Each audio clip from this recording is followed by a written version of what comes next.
Baik, perkenalkan nama saya Makaria Asrian Hadia, NIM 1903030091. Saya dari program studi sosiologi kelas C semester 3. Pada video kali ini, saya akan menjelaskan mengenai ujian akhir semester dari mata kuliah perubahan sosial budaya. Topiknya tentang COVID-19 yang telah mengubah struktur sosial dan struktur budaya secara ekstrim, yang menarik lembaga, sosial, ekonomi, politik hukum, dan agama. Menurut perspektif struktur basis Marx. Langsung saja, menggunakan kerangka teori perubahan sosial Karl Marx dalam buku On Society and Social Change, Marx membagi struktur sosial masyarakat ke dalam dua struktur, yaitu struktur dasar atau basis struktur berupa cara dan alat produksi atau persoalan ekonomi, dan suprastruktur terdiri dari realitas abstrak, yaitu kesadaran dan realitas terinstitusional seperti agama, keluarga, politik, hukum, budaya, dan lain-lain.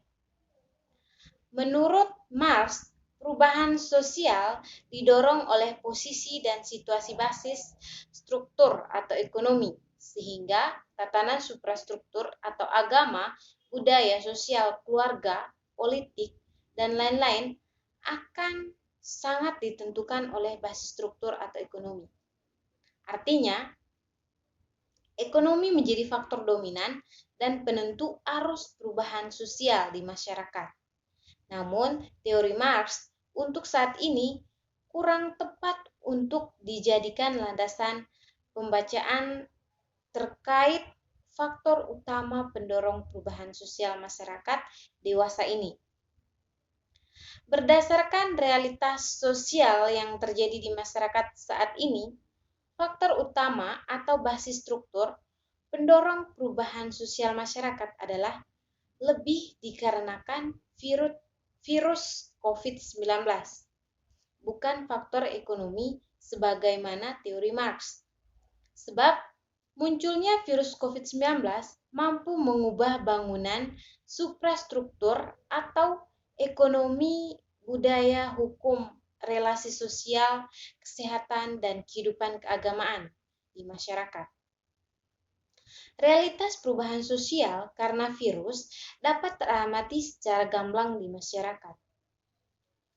Pasca sebaran COVID-19 melanda di Indonesia sejak 4 bulan terakhir, menjadikan perubahan yang luar biasa pada bangunan suprastruktur di masyarakat, mulai sendi kehidupan ekonomi, sosial, budaya, kesehatan, hukum, politik, dan keagamaan.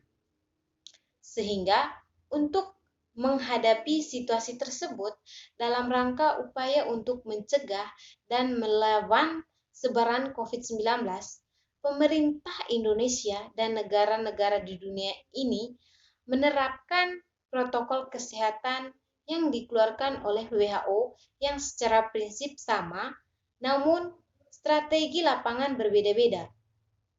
Sebagaimana kebijakan yang diambil oleh pemerintah Indonesia adalah menerapkan strategi physical distancing atau jaga jarak fisik, social distancing atau jauhi kerumunan orang, stay at home atau berdiam di rumah, anjuran cuci tangan, penggunaan masker, dan pembatasan sosial berskala besar atau yang disebut PSBB atau lockdown terbatas.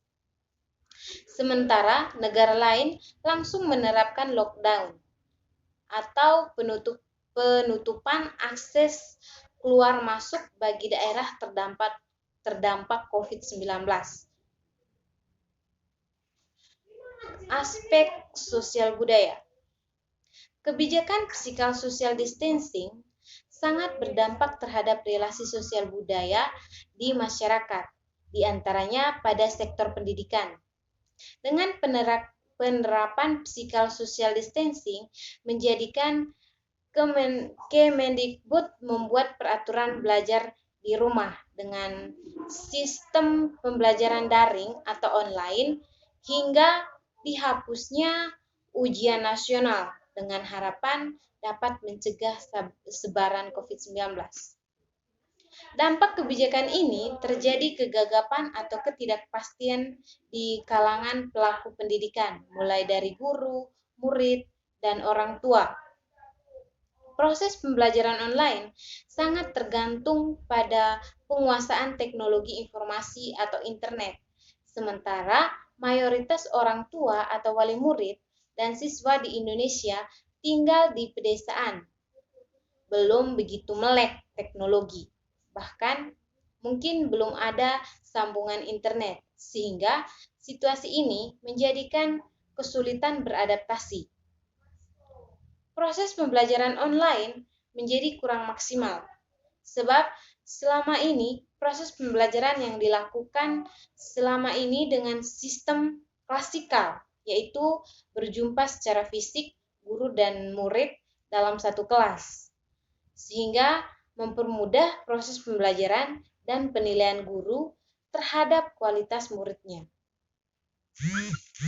Dengan adanya COVID-19 dan diberlakukannya KBM dengan sistem daring bagi seluruh perguruan tinggi. KBM daring ini membuat para mahasiswa mengeluh karena merasa dirugikan. Semula dengan sistem KBM secara langsung, mahasiswa banyak mendapat materi secara komprehensif, baik melalui diskusi kelompok maupun tambahan materi dari dosen. KBM secara online ini juga membuat banyak mahasiswa merasa keberatan.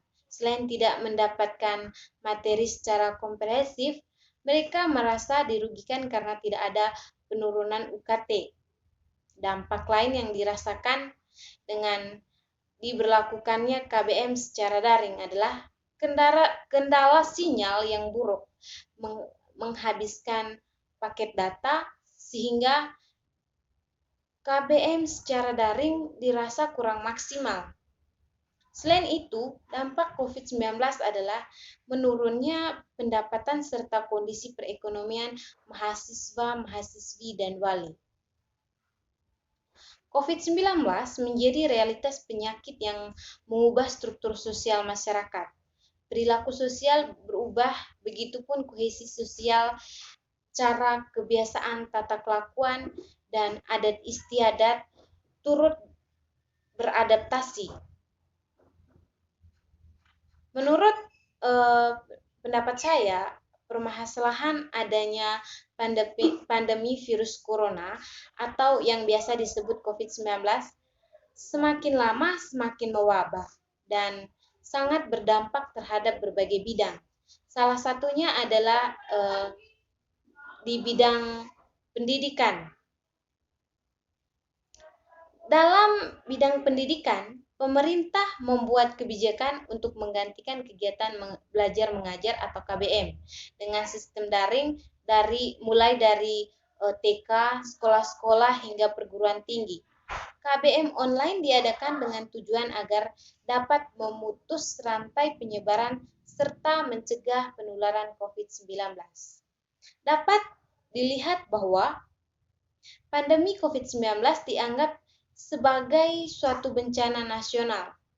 COVID-19 ini merupakan suatu virus yang mudah menular antara satu orang dengan orang lain. Apabila ada seseorang yang terinfeksi virus tersebut berinteraksi dengan orang lain, maka akan dapat dengan mudah tertular. Lebih spesifiknya, virus ini dapat menyerang kekebalan tubuh dan mengganggu sistem pernafasan manusia. Upaya-upaya menghadapi pandemi COVID-19 sudah dilakukan. Yang menjadi pertanyaan adalah sampai kapan masyarakat dengan berbagai faktor kehidupan harus hidup dalam masa ketidakpastian, ketidaknyamanan, dan ketidakamanan dari situasi pandemik, mengingat saat ini pun belum ditemukan vaksin atau obat untuk penyembuhan para korban yang terinfeksi COVID-19. Mungkin sekian dari video ini. Atas segala kekurangannya, saya mohon maaf dan terima kasih.